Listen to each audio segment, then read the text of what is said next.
આત્મ સ્વરૂપને જાણવા વાળા યોગી પુરુષો, જ્ઞાની પુરુષો જે સ્વરૂપમાં ભજે એ સ્વરૂપમાં એને દર્શન થાય છે. જ્ઞાનીઓને એવા રૂપમાં દર્શન આપે છે, યોગીઓને એવા રૂપમાં દર્શન આપે છે, અને ભક્તોને જે સ્વરૂપમાં ભજે એવા સ્વરૂપમાં દર્શન આપે છે.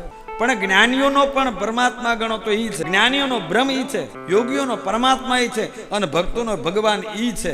એમાં કોઈ જુદો છે? આ શ્રદ્ધા જેવી જેની શ્રદ્ધા એવું એને દર્શન થાય છે.